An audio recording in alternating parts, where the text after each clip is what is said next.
मुकेश चंद्राकर हत्या मामले में पोस्टमार्टम रिपोर्ट सामने आ चुकी है और इस पोस्टमार्टम रिपोर्ट में बेहद हैरान कर देने वाले खुलासे हुए हैं। इस पोस्टमार्टम रिपोर्ट में यह बताया गया है कि किस हद तक मुकेश चंद्राकर को टॉर्चर किया गया और उसकी निर्ममता से हत्या कर दी गई। इस रिपोर्ट में क्या कुछ खुलासे हुए हैं, ये सब बताने से पहले आपको बता दें कि मुकेश चंद्राकर हत्याकांड का मुख्य आरोपी सुरेश चंद्राकर गिरफ्तार कर लिया गया है। सुरेश चंद्राकर को हैदराबाद से गिरफ्तार किया गया है।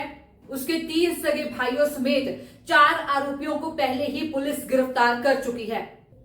मुकेश चंद्राकर को सच्ची पत्रकारिता दिखाना इतना महंगा पड़ेगा, उसने कभी सपने में भी नहीं सोचा होगा। भ्रष्टाचार के खिलाफ आवाज उठाना उसको इतना भारी पड़ेगा कि उसकी कीमत उसे अपनी जान देकर चुकानी पड़ेगी। दरअसल मुकेश चंद्राकर को इसी की सजा मिली।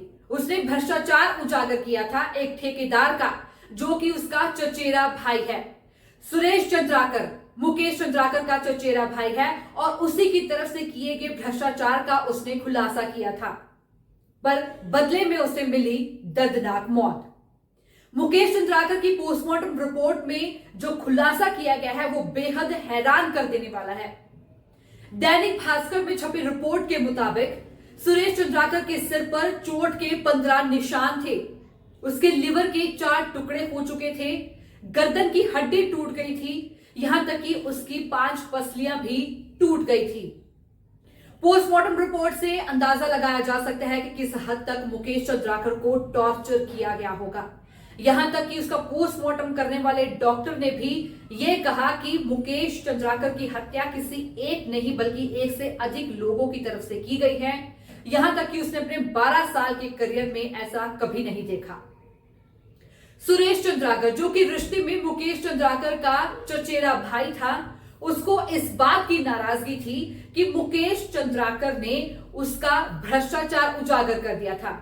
दरअसल सुरेश चंद्राकर ठेकेदार था और राजनीति से जुड़ा हुआ था और मुकेश चंद्राकर ने उसके भ्रष्टाचार का खुलासा किया था कि कैसे उसने 50 करोड़ की लागत वाली सड़क को 120 करोड़ की लागत वाली सड़क बताया और इसके बावजूद उस सड़क की क्वालिटी कैसी थी, उसकी जो वीडियोस हैं वो पहले से ही सोशल मीडिया पर काफी वायरल हो चुकी हैं।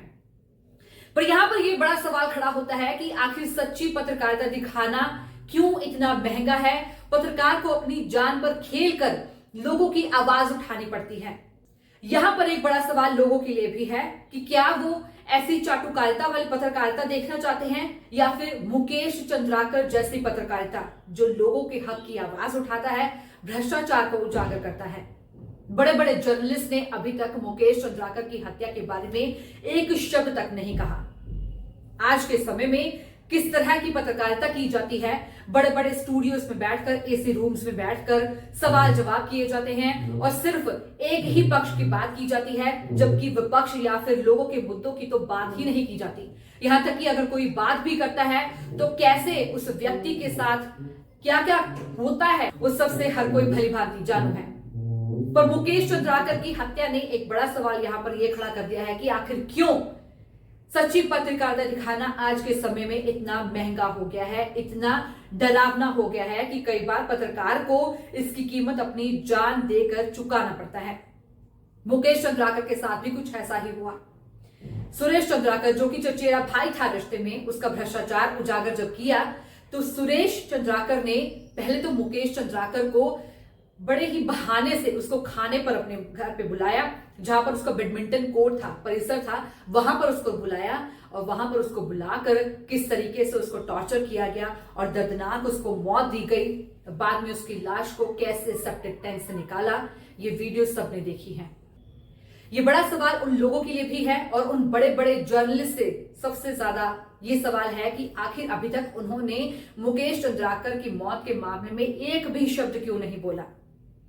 क्या चाटुकारिता की पत्रकारिता में वो ये भी भूल गए हैं कि वो भी एक पत्रकार था जो सच्ची पत्रकारिता करता था? और लोग कैसी पत्रकारिता देखना चाहते हैं, ये लोगों के लिए भी सवाल है कि क्या वो ऐसी पत्रकारिता देखना चाहते हैं जो बड़े बड़े स्टूडियोज में बैठकर चाटुकारिता की जाती है, जो पत्रकारों की तरफ से, नामी पत्रकारों की तरफ से, या फिर वो ऐसे पत्रकारों की पत्रकारिता देखना चाहते हैं जो सच्ची घटनाओं को सामने लाते हैं, जो सच को उजागर करते हैं।